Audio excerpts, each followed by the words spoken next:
in that final round, thanks to Spiff.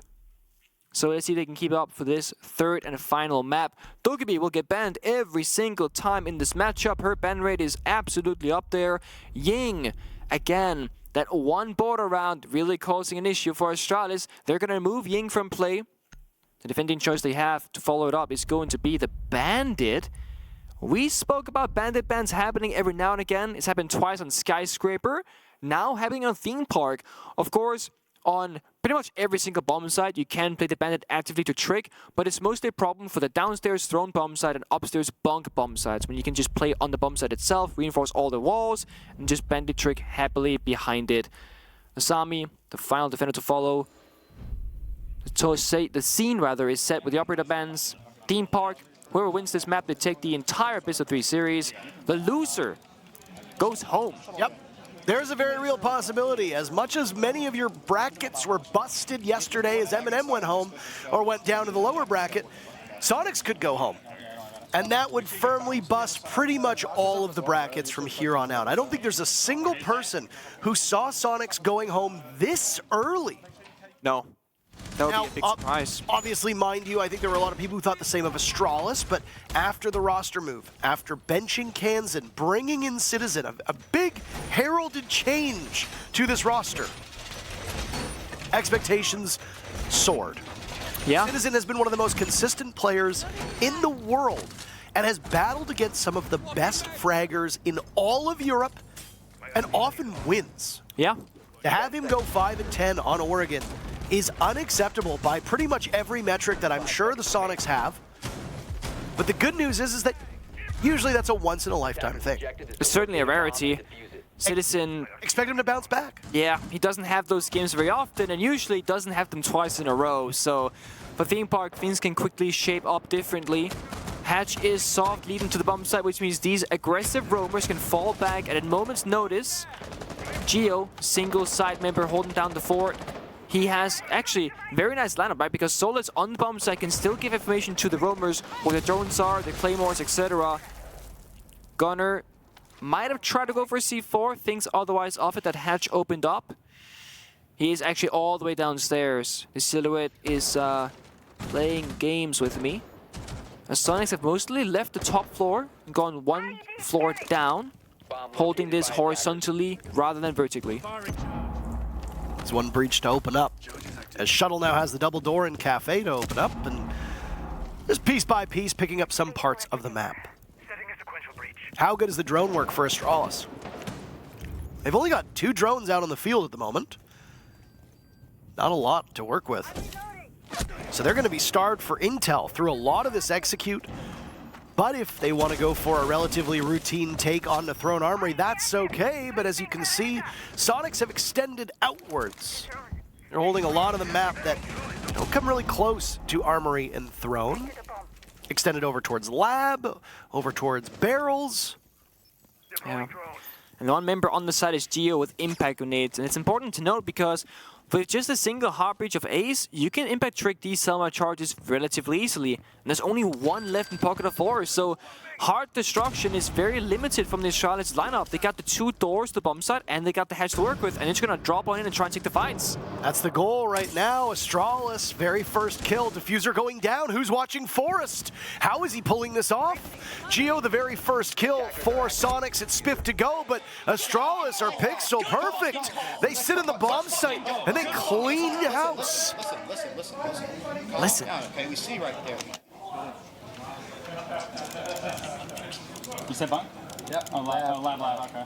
Taking Valk every single round, bro. I'm gonna go frost from double frost. Taking Valk Every single round, bro. Okay, I'm just gonna take frost. No words being mentioned about the previous round. I mean, it's relatively easy to pick apart, right? There's one member of Geo on the side, 3 members drop the hatch, they trade 1 for 1. You got 2 members plan down the diffuser instantaneously. It is a good run from Soniqs, but Geo not prepared for what might have happened to him. The hatch being soft, not sure if that was a mistake or intended. It looked like they were surprised and caught off guard by it, but they shouldn't have been. It should have been known to Soniqs that it was indeed soft, as multiple members played in that location.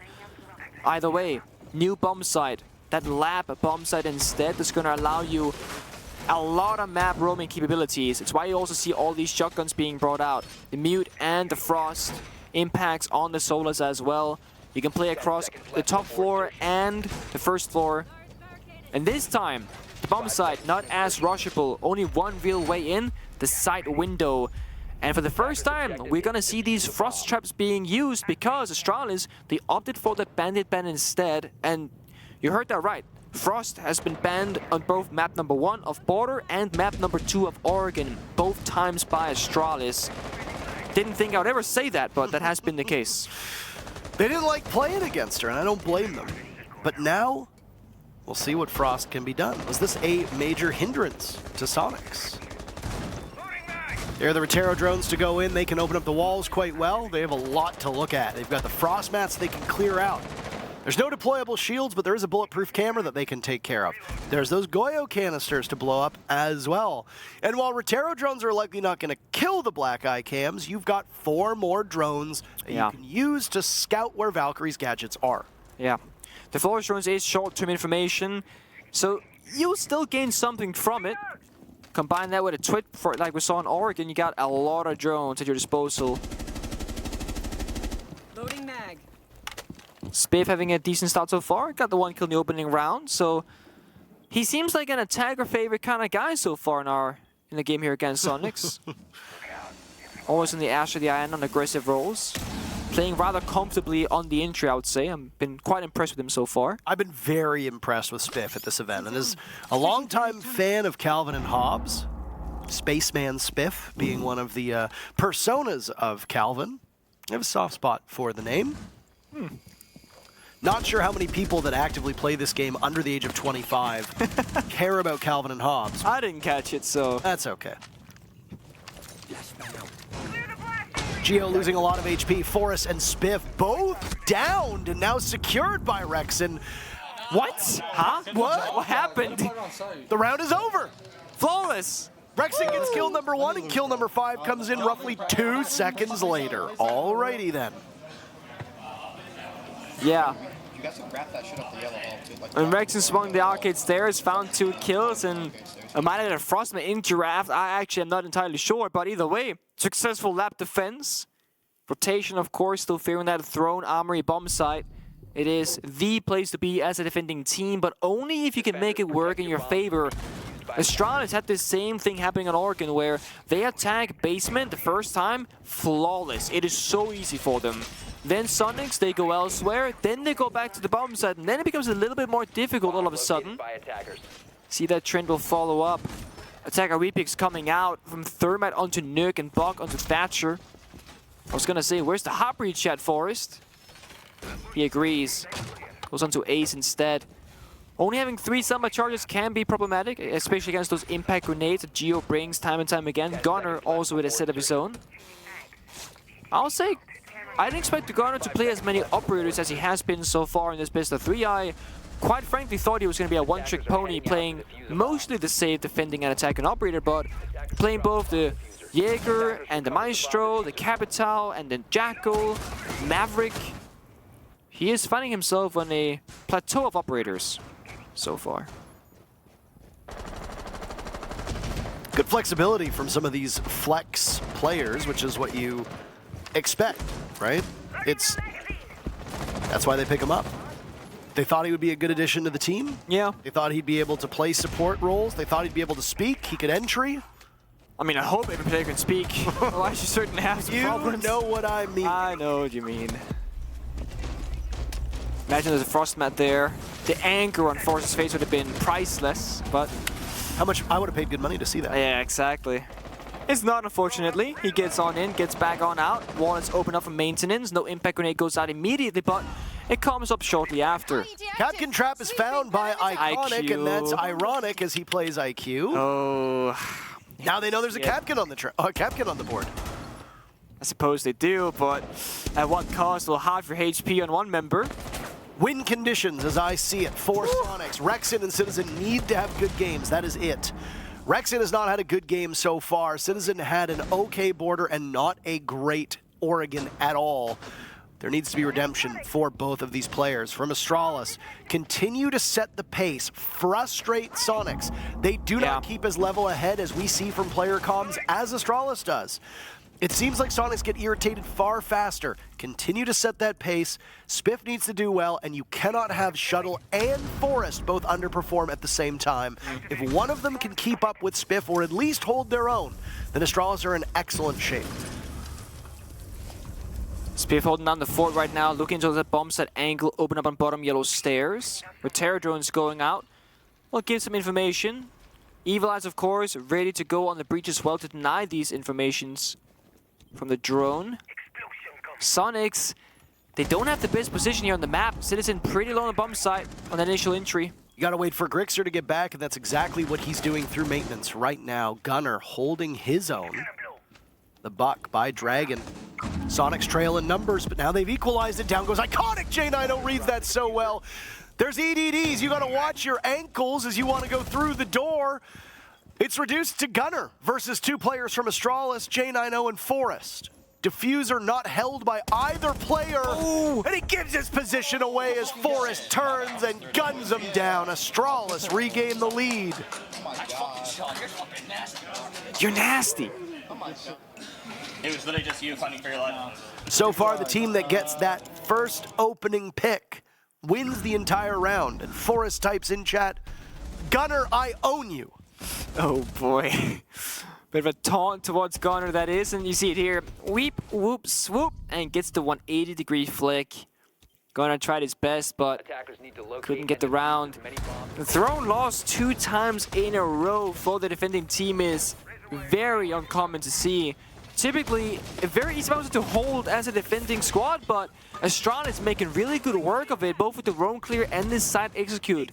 Again, the trades, Astralis always so close to one another, working that number magic in their favor, and because they get that opening kill, they just have more bodies to throw at Soniqs. Bomb set rotation being changed up because it has to. Things are not working from the defenders.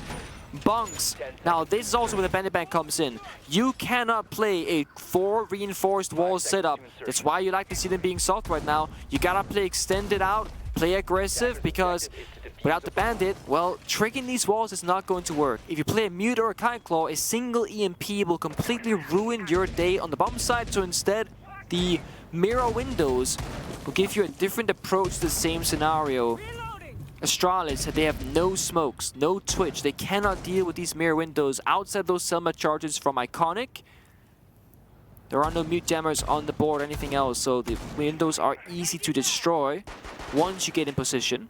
Astralis, of course, can just say, we don't care about that side of the map, we're going Cafe Balcony instead, but taking Cafe is no easy feat either. Wall gets opened up. Citizen realizes just at the last second, runs away. No advantage really gained, but that breach that sees the mirror window. Citizen's position is limited now. No way they're swinging this. They do. Gunner gets very, well, it's actually Rexon who gets very confident. Gunner loses his life, and now Rexon's itching for a fight towards Cafe. He just might get it and mows them both down. That's a huge play from Rexon to maintain control of Cafe. Spiff dies as well. These rounds so fast and so furious. Hard to tell who's gonna come out ahead. Citizen sees the gun barrel, and that's an easy pick on to Iconic. Celebratory bomb. Forest is outside the building. That's not where you want your Nook to be with 90 seconds to go. Oh, it's not. And J9 and Shuttle, they do it up in the door to Cafe, but they didn't really shoot back. Rexon found both kills and both injures with the last bullet in the magazine. Jaeger, of course, seen that slight nerf a while back. Doesn't have 31 bullets anymore, but just 26. All he needed in that round was 26, however. Ooh. Tough position to be in. The crossfires are there. Brutally hard position to be in, Nick. Like, tough is one thing. Ah. What do you do? Steps on a landmine. Soniqs win again. You know what I find really remarkable so far in this matchup? What? Go back to border.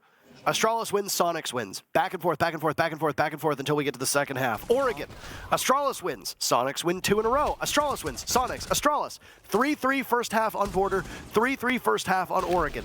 Theme Park. Astralis wins. Then Soniqs. Then Astralis. Then Soniqs.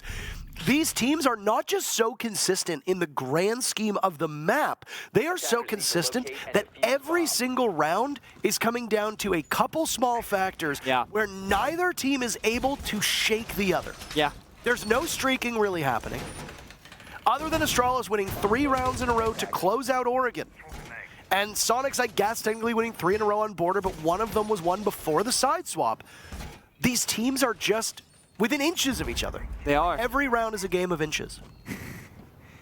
It speaks to the level of play that both of these teams are at, and it is a shame to see one of these two teams going home. Just like earlier, Heroic Space Station Gaming, we also saw one of those two teams going home. And the lower bracket is not made out of teams that are barely making it by or that are, you know, expected to go out early in the tournament. No, the lower bracket run are top tier teams, major champions, world champions. And now in this matchup, well, Astralis second place at Charlotte Major. Soniqs, very high expectations for this tournament.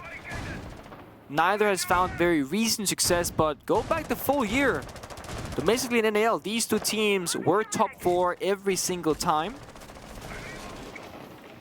Rexen might think about jumping out, but there are 3 members outside. It wouldn't be wise to do. Runs away instead. Astralis back to their original plan of applying this phantom pressure. Windows being opened up, hatches as well. No entry points being chosen as of yet, and they keep Soniqs guessing as to where they might be striking from. That's difficult when you're a roamer. There are the cams to Forest, who take solid control over top of Dragon.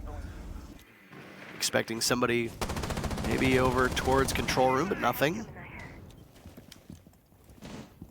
Rixon's close by, but not in the actual vicinity of it. Don't be fooled by the silhouettes. This is not an office initiation bomb site. This is thrown for the 3rd time. Yeah, 3rd time. 3rd time's a charm, I guess. They trade back and forth. Nobody really given an inch again. It's supposed to be Astralis' round if they go back and forth, but 2 versus 4, it's still winnable. They gotta find these kills. They gotta do it quickly because clock is taken away. Shuttle has the read. He knows exactly where Geo is, but he can't capitalize. Knowledge is only half the battle. You got to execute on it. J90 in a 1v3, but Grixarenz is suffering. Soniqs win 2 in a row. Keep fighting him. Good fucking shit. That was so good. Good job, Richie. Good job, Gio. Yeah, good play, suppose. We just fight. Gunner's way of playing Siege is remarkably simple. I absolutely love Gunner's attitude. Just fight them, they suck, fight them, fight them, fight them, we fought them, we won, fight them again. It's so simple. And honestly, if you want to fight your opponent on this map of Theme Park, going lap storage might just be the bombs at forward. We saw it back in round number 2, a flawless round 1 within 5 seconds, the first kill happening from Soniqs. You can extend out about all these rotation holes, the soft walls, etc. You have so much map to work with. Soniqs looking at a 4-2 scoreline that Astralis couldn't get themselves back on Oregon when they were defending on that map. It's been straight down the middle on both the first map of Border and Oregon, 3-3 halves. Will we see it again? Will we see one team pull ahead? Well, it would have to be Soniqs, because Astralis are down too far to pull ahead now, with just the 2 on the board. Valkyrie being brought around, Citizen said that earlier, get that information up. The Campkins also working now, doing a ton of damage, even found a kill previously on the throne defense. That's an early Lion. Yeah, very early EE1D. I guess against this Astralis team, you gotta be a little bit, or against the Soniqs team, you gotta be wary of spawn peaks. We've seen them do it before.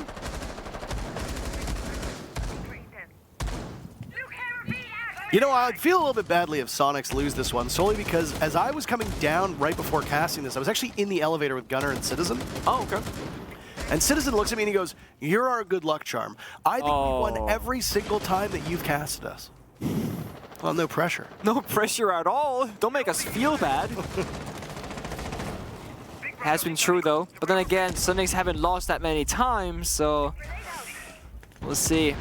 Nate goes out, doesn't do any damage. Astralis, they peel off the members on the roam from Soniqs a little bit backwards. Citizen still holding on to the ground, knows they have to rappel on in. It's a favorable position to fight for him. Rexon also there. They have a buddy system going right now. No member of Soniqs really isolated and alone. Want to fight back in numbers and trade those kills against Astralis. See, they're all 4 people upstairs close together. So Gerxik has gone down now with the Solus gadget. 1 member on the bomb site is Geo, I believe. Setting up a breaching sequence. There go the Selmas. First kill goes to Soniqs. Down goes Shuttle. 1 in 5 for Shuttle. Forrest doing well, though. Spiff a little bit under where he needs to be, but still doing okay. Again, these are the win conditions in terms of individual performance. It's a good thing you used that EE1D early on. There will be no more gadgetry from the Lion. Loading mag. The thing is, Spiff is playing Flores now, not the right entry operator. Guess who's having a great game? It's Rexon. Absolutely. Forrest flattens him. Emerging from that crouch hole, Astralis have bunk. They have daycare. They have to convert towards lab. They got a minute to go. Grixer might be the difference maker. Not only do Soniqs have a numbers advantage, but you can stick somebody on a deep flank, and Solus is honestly has to be the best flanker right now. Yeah. You can see if there's any active cameras, claymores, etc., air jabs, whatever you want to look for. Active drones. Active drones, yeah. Astralis at 30 seconds left. I mean, they're near the bomb site, but they got long ways to go.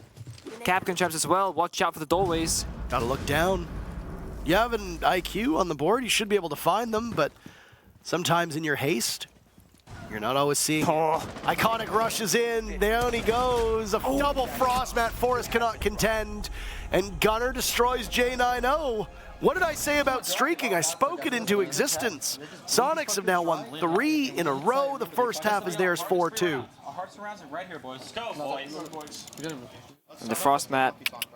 It happened. It was Forrest. He hit it. 2 below the same window makes it tough. If you vault down in too fast, well, you get yoinked by the mat and you're stuck. Cannot move, cannot get up. You need help from your teammate. No timeout taken. Side swap will happen as per usual. No strategical talks needed. Both teams going in confidently into this first round. Since the swap, shield on site, so similar setup, I imagine. 1 member gonna be playing on the bomb site itself, holding down that, preventing a rush. 4 members actively playing upstairs and across. ADS and Cafe, walls getting reinforced towards office. So Astralis perhaps choosing just 1/2 of the map to care about, whereas Soniqs are a bit further out, starting on that security side, killing the first drone from the hatch, then falling backwards slowly. With Citizen up above playing aggressively himself. He finds himself on Jacko now. Will be in the front lines, picking apart this setup.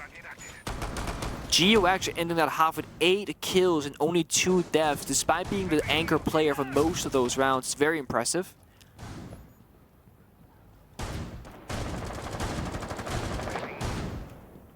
First half, by the way, in the books. Let's run through it very quickly.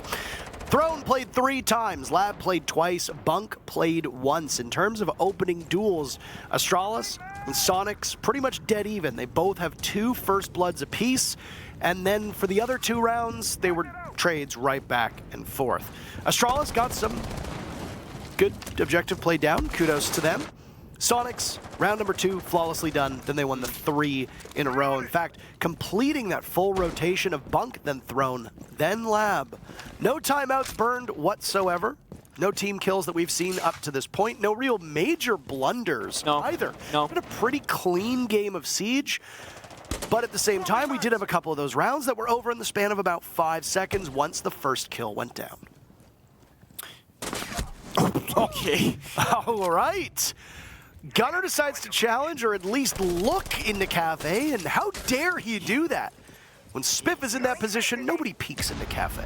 I was gonna say, for Astralis. Spiff found himself on the floor as almost every attacking round, which honestly, I think that's a mistake, given his impact on both Oregon and the border on the entry, but Astralis, there's no way of talking about that. The attacks are done for initially going to OT, now it's defense, and now Spiff is allowed the freedom of roaming around, taking these gunfights to his choosing. Soniqs can't quite get past these reinforced walls as Geo is not on that side of the map and he has no Selma charges left. That means you gotta find a different route around. Astralis looking very comfortable so far in this round. Yeah, this is actually huge for Spiff. Again. Astralis hitting their marks. Soniqs lead, still holding firm, but about to go down by 1 round as Astralis answers with a flawless start to their defensive half. That's all they're gonna do. Listen, when it gets quiet, bro, it's inside time. No, it's inside time the whole. Just trust each other, guys. Let's go. Honestly, I think this might come down to the throne, defense, and attacks. The cheesiest one's gonna win us. Soniqs, they played it 3 times on defense, only won it a single time. Now, well, they get to attack it for their first attempt, and if they lose that attack, and it's not even close, then Astralis has clearly shown that the better attacking team, and that's just the issue for Soniqs. They're not gonna go back to defense unless they hit overtime. They need to find these rounds on the board. Only winning tertiary attacks is not gonna be good enough. If Astralis can go 2 wins, 1 loss back-to-back, well, they take it in What's that noise? What's that noise you're doing now? You start doing that noise all of a sudden. Big. I don't know. Honestly, I think I like it. you like it. I think Gunner is affecting me because during the introduction of these 2 teams, when Astralis are huddled up doing their whatever they were doing, Gunner had that annoying thing again. He plays it like an instrument Oh, I asked him to every do single that time. in the elevators. Oh, you asked him to do it? I said, hey, you know that noise you make? And he goes, what noise? This noise? And then he does it. And I was like, yeah, that one's perfect. You should do that again on the broadcast. It's like whenever Soniqs is playing and you look at the opponent, like opposing team, you'll always hear that in the background, just always lingering. You know it's Soniqs time when that sound comes out. It's their war horn, their battle horn. It sounds very silly, but it's the sound that they make before they go into battle. Armor being shown on the board now from Rexen. And honestly, Rexen's done quite well for himself. Finally put up some good numbers, but Grixer, 1-3 so far, hasn't really awoken an attack inside yet, but it's still early on. But if you're on the Iana with grenades, with the Gemini clone, you tend to be expected to find value very often because you have so much value to give and to share with your teammates. Nades can open up opportunities. The Gemini clone grants information, of course. The guns on Iana as well. All the top gunners prefer that operator because you get G36C or you get that ARX. Great game from Geo as well. Absolutely. Fantastic game from him. Playing, I don't want to say sheltered on defense, but he was certainly not the front line for Soniqs. You know he's good enough to get into the building and get the diffuser down.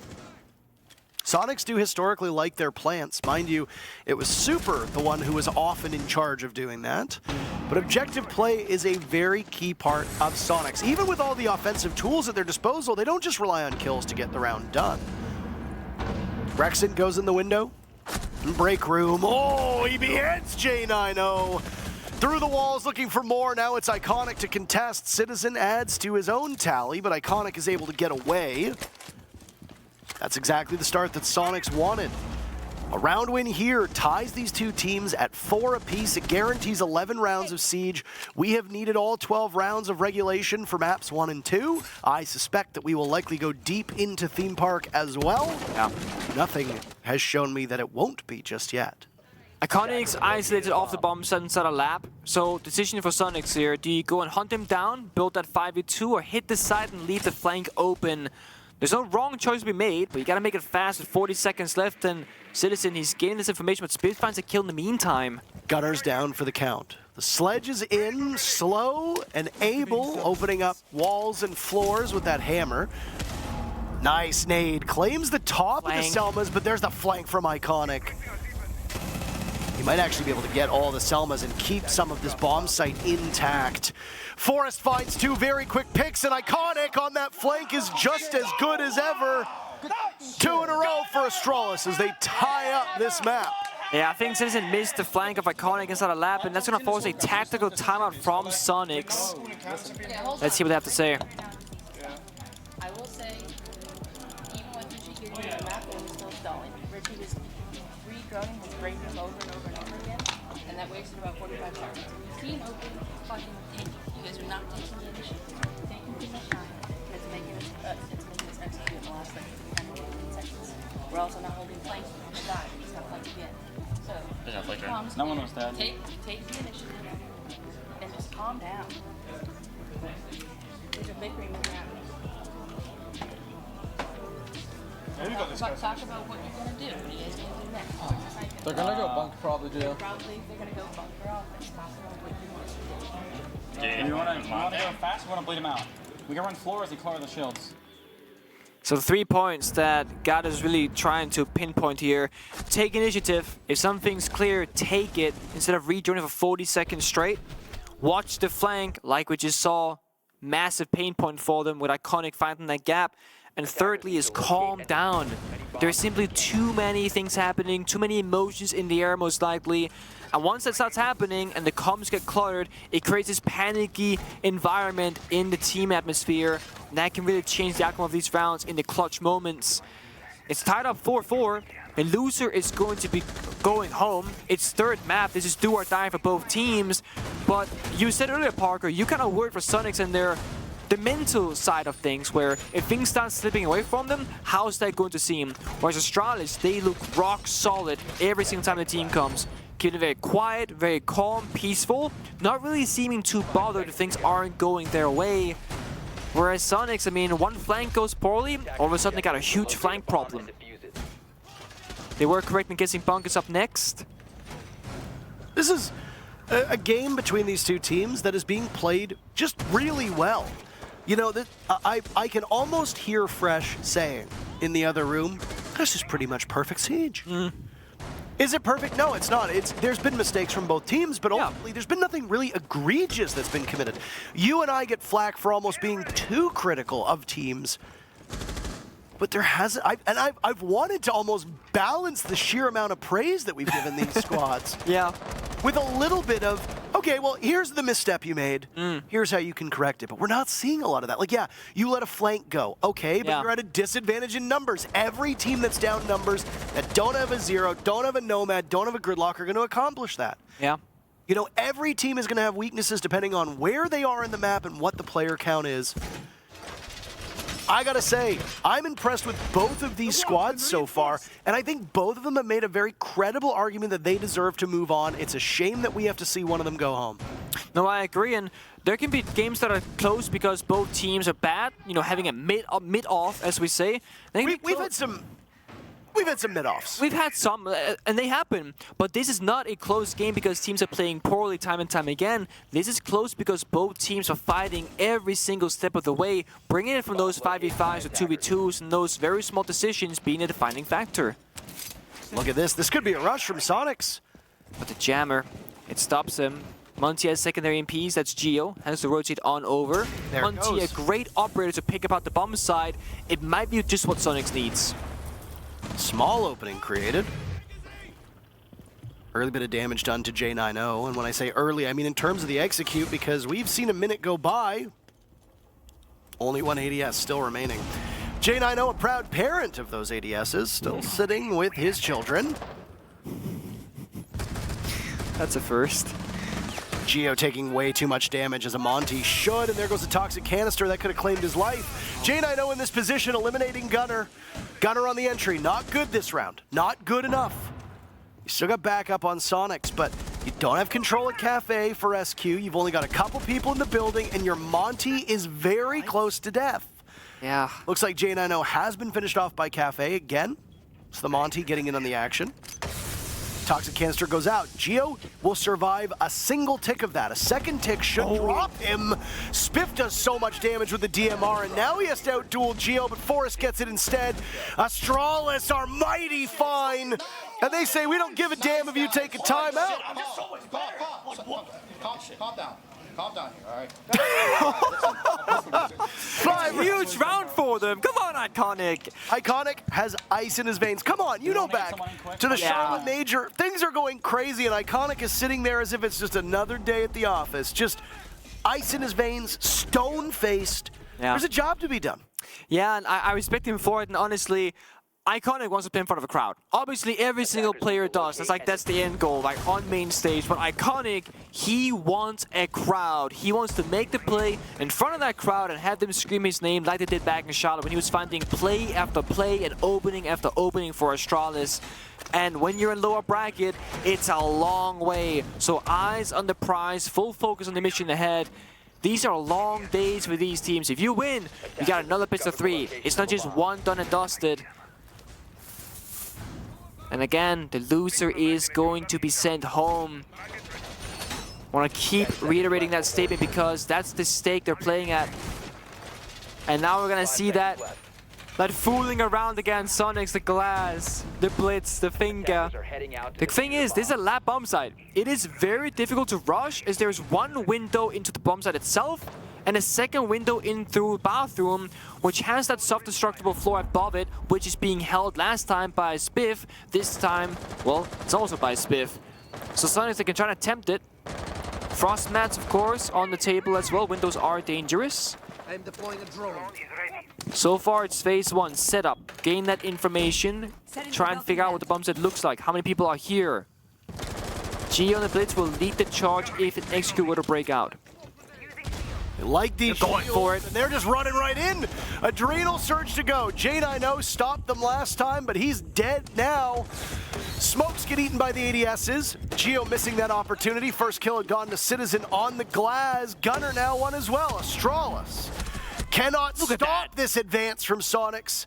SQ are just hitting all their shots. Forrest will contend against the diffuser down. He sees the blitz, and here comes the pain! Flawlessly done by Soniqs. Just like maps 1 and 2, Nick, we're going all the way. And again, really good siege being played. They don't rush it, Soniqs. They take their 30 seconds, they pay the respect and say, let's just see how doable this is. Okay, it's really doable. Now we go, boom, straight on in. Spiff isn't there to punish. Citizen gets to opening kill on glass, perfect coverage. Geo delivers the fuses, gets down the smoke grenade, he starts planting, and nobody even gets close to shutting it down. That's the rush, that's the one-off done and dust. That's never gonna happen again. It's never gonna work again, most likely, in this matchup. And this, the thrown bomb side, that is going to be the very, not final test for Soniqs, because there are more rounds to be played, but it is certainly the most important one. That is the make or break. If you go back like 3 rounds in the past, I was saying how Astralis, they won 2 out of 3 thrown attacks. That could be the difference maker in terms of round score on the attacking side. If Soniqs, they can't break this apart, well, again, Astralis go to match point, then Soniqs, they attack secondary or tertiary bomb site, and they will very likely see overtime as a best case scenario. However, if Soniqs can break this throne, they have a very good shot at actually taking it in regulation. There's no Munty, there's none of those funny operators of glass or blitz. It's a stable lineup. Grux are being given the nuke, can sneak around the map. They do have 6 grenades. So Soniqs perhaps trying to force some early picks with utility instead of gunfights as they deem it too risky on that roam clear. So you call them pocket strats, right? Keep them in your pocket back strats. Yeah, whipping out sometimes. Just when you need it the most. Astralis have some good tools to deal with whatever comes. A Warden, a Valkyrie, and a Solus means that you're going to have no shortage of intel. You've also got 3 Nitro cells. Yeah. So should a shield emerge, that explosive end to the shield operator is capable in 3 separate operator sets of hands. Capcan traps also to slow them down. A lot of this Astralis lineup is actually designed around stopping yet another rush or an aggressive shield take on the bomb site. Now, as you pointed out, it's not what Soniqs want. No. And it seems like Astralis in general, they like adapting to what the enemy is doing time and time again, round after round. Oh! Nicely done. Pops out at the time you were least expecting it, just like a jack in the box. Goodbye, J9O. Solus, a very valuable intel operator, not on the board any longer. He's on cam duty. Yeah, there are 2 roamers still though. 1 bathroom, 1 lab. They can play together, but the issue is the floor above them is destroyable and Sledge is there to break it apart. They gotta fight for their lives. Tiny bit of damage done to both to Forrest and to Spiff. That's a Nitro cell from Iconic. Can they hear that sound? Maybe. Oh, he misses it onto the knock and loses the duel! Iconic and a golden opportunity, but he doesn't pull it off. Spiff now inside of storage. He's in a rough place. They're going to drone him. They know he's in there, and they've got 2 players from Soniqs that can easily pinch him. But Spiff can pull this off. You know he's a talented player, but not with Citizen in tow. He's having that bounce-back game that we talked about, Nick. And now down goes Forrest. Soniqs just need Shuttle. That's it. 2 and 7. This is more like Shuttle on border, but ooh, down goes Geo. He's one of the best players and another. If they're going to keep Shuttle 1v1, injured, he can easily win this. Citizen's been down by the EDD. Rexon will have to clutch. Can he get there in time? Does he have information? Nade goes off. Shuttle doesn't seem to know where he is, and Citizen will get back up. Shuttle the Nitro cell, finishing off what he started. Citizen with diffuser in hand. Shuttle will need to end this. Citizen has to take the engagement because he's almost out of time, and Shuttle plays it perfectly. Astralis on series point. Parker, you questioned this man so many times in map number 1 and map number 2, but it's in map number 3 he says, see what I can do. The throne defense almost lost, but it's salvaged in the saving seconds of the round. Shuttle and the Capcan trap, of course, we gotta give some credit there. Get the job done. Timeout from Astralis to get this final round for them on match point. I mean, we could do the fucking blender, bro. Someone's spot the target, I can start downside, play for the walkout. I mean, yeah, go for it. Let's press them here a little bit. Listen, if it goes in OT, keep doing what we're doing. Dave, just realize right now, they're starting to realize we're doing these fast off layers. So Yeah, so we can hold. Let's close right here. Let's close So like right hard, here. say like a hard zone's an OT? Yes. If it does go. Let's close it right here. Yeah, I was gonna say hard OT. Like we should also take the zone with an auto because, like, bro, I think we literally could have played top dragon and maintenance Yeah. the time. I think we peel like if we peel back, it's gotta be with an auto. Yeah, let's go on, bro. Peek sneaking, bro. So like Where did that speak? During that round, I was making a checklist to try and see how many of Goddess's points Soniqs would cover on their second attempt at this bomb side. I had flank being watched, check, successful. The full roam clear, check, successful. They cleared out lab and they cleared out bathroom. And I was gonna put wind thrown, check. I was just about to put it down, and then the shuttle show began. Demoralizing round for Soniqs to lose, and their mental has to be questioned now on this possible final round. Wow. Not only do you have Shuttle with ice in his veins, he himself has been around for ages, playing with that old Elevate squad. But now he leads a younger team, potentially to victory. What an upset it would be for Soniqs if they were eliminated here in the lower bracket. We're at the point now where it's going to be an upset most of the time, no matter who goes home. These teams are all so good, and the lower bracket run is absolutely jam-packed. Yeah, it is. But when you look at the roster on paper and the success that Soniqs have had up to this point, so many people had them making it not just out of the lower bracket, but making it to be one of the final teams to compete at the stage on Friday. Yeah. Some of them, like you. Yeah, I was gonna say, my damn predictions, man. I had to make the grand finals against BDS. Well, BDS has their hands full against Liquid on the other stream right now. Oh, man. So it's entirely possible that both BDS and Soniqs get eliminated at the same time. That's ridiculous to think about. The fact that it's even possible. Welcome to the 6 Invitational, Nick. You've won it twice. You should know this. I know, but still, this is ridiculous. And this match right now, going the distance, all 3 maps. All 12 rounds. No overtime required, but we've gone through every single round of regulation. Soniqs hinging their stakes here on the Monty. They lose Rexon. He had a rough go of it so far today. He's still not playing up to his ability, but now you've lost Geo as well. Astralis looking for a date with Lost One later today. Neither of these teams wanting to go home, but the reality might be setting in for Soniqs. Their only way out of this round is a victory, or I suppose a loss, and then they're out of the entire event. This is tough because Gio and the Monty had the secondary EMPs. That means these walls are mute jammed. They can't get through them. Softball, the guys who make a play off it, walks on through. But as far as they peel back, they don't give them any free kills playing close together. It's Gunnar, Grixer, and Citizen who has to find the match in a 3 versus 5 round for everything. 5v3 is the most precarious lead in Rainbow Six. Both these teams have flawlessed each other. Problem for Soniqs. Do you stall out? Only 40 seconds to go. Goodbye, Gunnar. Iconic, a beautiful shot. He's still in a powerful position playing by that B-bomb chassis.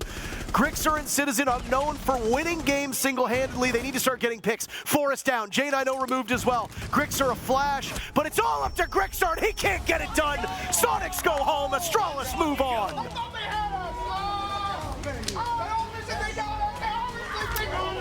The teamwork makes the dream work, and Astralis, one of the most formidable teams at that particular element of Rainbow Six Siege. And Spiff, what a great addition and great debut for Astralis. That second half, boy oh boy, 5-1 the second half for Astralis. It seems like they knew a thing or two about Theme Park. The people showed up on Astralis when they needed to. Yeah. We rightly called out Shuttle for his poor performance, but boy oh boy, he single-handedly wins a round that catapults Astralis into a series point situation. This looks more like the Astralis that we saw make a